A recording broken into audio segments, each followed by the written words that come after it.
Саламатсыздар ма, құрметті оқырмандар. Сіздермен бірге математика пәнінің оқытушысы Арсейтов Амангелді Гумарович. Бүгінгі сабақта математика мен математикалық сауаттылықтың бір есебін қарастыратын боламыз. Бұл есеп күнделікті сабақта кездеседі, сонымен қатар ОБТ-да кездеседі. Тақырыбымыз ықтималдыққа есеп, сыныпта 30 оқушы бар. Есептің шарты: сыныпта 30 оқушы бар. Олардың ішінде 6 оқушы өте жақсы, ал 16 оқушы жақсы деген баға алды. Сыныптан кездейсоқ таңдап алынған бір оқушы бағасының А өте жақсы болуының, Ә жақсы болуының, Б өте жақсы болмауының ықтималдығын табыңдар. Сонымен өте жақсы болу ықтималдығы, жақсы болу ықтималдығы және өте жақсы болмау ықтималдығын табу керек. А пункті: А оқиғасы сыныптан таңдап алған оқушының бағасы өте жақсы деген оқиға болсын. Бізде барлық оқушылар саны n, ол есеп шарты бойынша 30-ға тең, ал өте жақсы деген баға алған оқушылар саны 6-ға тең. Егер біз өте жақсы деген баға алған оқушылардың санын k арқылы белгілесек, есеп шартына сай k 6-ға тең. Олай болса, өте жақсы деген баға алған оқушылар санының ықтималдығы, яғни таңдап алынған бір оқушының бағасының өте жақсы болуының ықтималдығы k-ның n-ге қатынасына тең болады. K бізде өте жақсы деген баға алған оқушылар саны, ол 6-ға тең, ал n барлық оқушылар саны, ол 30-ға тең, яғни 30-дан 6 шығады. Бөлшектің алымында бөлімінде 6-ға қысқартамыз, сонда 5-тен 1 шығады. Сонымен бұл пункттің жауабы 5-тен 1, немесе ондық бөлшек түрінде жазатын болсақ, бұл пункттің жауабы 0,2 болады. Сонымен А пунктінің жауабы 0,2. Екінші Ә пункті: таңдап алған оқушының бағасы жақсы болуының ықтималдығы қажет. Біз Б оқиғасы деп таңдап алынған оқушының бағасының жақсы деген баға болуын айтайық. Яғни Б оқиғасы таңдап алған оқушының бағасы жақсы деген оқиға. Бізде жақсы деген баға алған оқушылар саны 16. Біз жақсы деген баға алған оқушылар санын m әрпілі арқылы белгілесек, біз есеп шартына сай m тең болады 16-ға.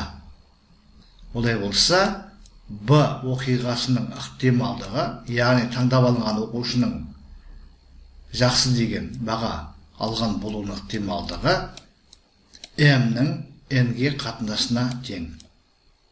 m бізде 16-ға тең, n 30-ға тең, яғни 30-дан 16 деген жауап аламыз, немесе бұны бөлшектің алым мен бөлімін 2-ге қысқартып 15-тен 8 деген жауап аламыз. Сонымен Б пунктінің жауабы 15-тен 8. Соңғы Б пунктіміз: таңдап алынған оқушының өте жақсы деген баға алмау ықтималдығы. Бізде барлығы 30 оқушы бар, 6 оқушы өте жақсы деген баға алған. Егер біз таңдап алынған оқушының өте жақсы деген баға алмау оқиғасын С деп белгілейтін болсақ, және өте жақсы деген баға алмаған оқушылар санын L дейтін болсақ, бізде L тең болады n минус k, яғни барлық оқушылар санынан өте жақсы деген баға алған оқушылар санын айтсақ, біз өте жақсы деген баға алмаған оқушылар санын табамыз. N бізде 30-ға тең, K 6-ға тең, олай болса айырмасы 24-ке тең. Сонымен L 24-ке тең. Бұдан С оқиғасының ықтималдығы P С тең болады L бөлінген N. Немесе N-нен L. N бізде 30-ға тең, L 24-ке тең.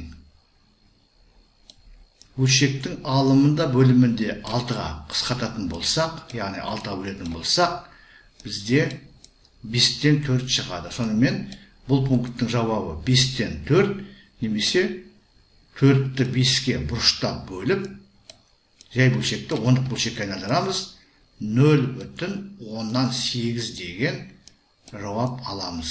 Сонымен Б пунктінің жауабы 0,8. Енді бұл жерде бір айтып кететін мәселе, қараңыздар. А пунктінде өте жақсы деген баға алуының ықтималдығы, ал Б пунктінде өте жақсы деген баға алмауының ықтималдығы. Екеуі толық оқиға, яғни оқушы не өте жақсы деген баға алды, не өте жақсы деген баға алған жоқ. Екеуі қарама-қарсы оқиғалар, және екеуі бірігіп толық оқиға құрайды. Олай болса, қараңыздар, толық оқиғаның ықтималдығы бірге тең болу керек. Шынында қараңыздар, 0,2 мен 0,8 қосатын болсақ, бізде 1 шығады. Тағы да қайталап айтып кетемін. Егер А деген оқиғаның ықтималдығы P болса, және Аға қарама-қарсы оқиға А үстіне сызықша қоямыз, ықтималдығы Q болса, P менен Q-дің қосындысы әр уақытта бірге тең болады. Осы ережені есте сақтаңыздар. Сонымен құрметті оқырмандар, біз бүгінгі сабағымызда ықтималдыққа қатысты бір есепті толығымен талдадық. Дәлірек айтқанда, сыныпта 30 оқушы бар. Олардың ішінде 6 оқушы өте жақсы, 16 оқушы жақсы деген баға алды. Сыныптан кездейсоқ таңдап алынған бір оқушы бағасының А пункті өте жақсы болуының, Ә пункті жақсы болуының, Б пункті өте жақсы болмауының ықтималдығын табыңдар деген есепті толығымен талдадық. Бұл жерде ықтималдықтың классикалық анықтамасын қолдандық. Сіздерге барлығы да түсінікті болды деп ойлаймын. Егер сұрақ болса, комментарийға жазыңыздар. Мен әдеттегідей әрбір сұраққа ұсыныс пікірге ескертуге, уақытымен және нақты жауап беруге тырысатын боламын. Зейін қойып тыңдағандарыңыз үшін көп-көп рахмет. Келесі кездескенше.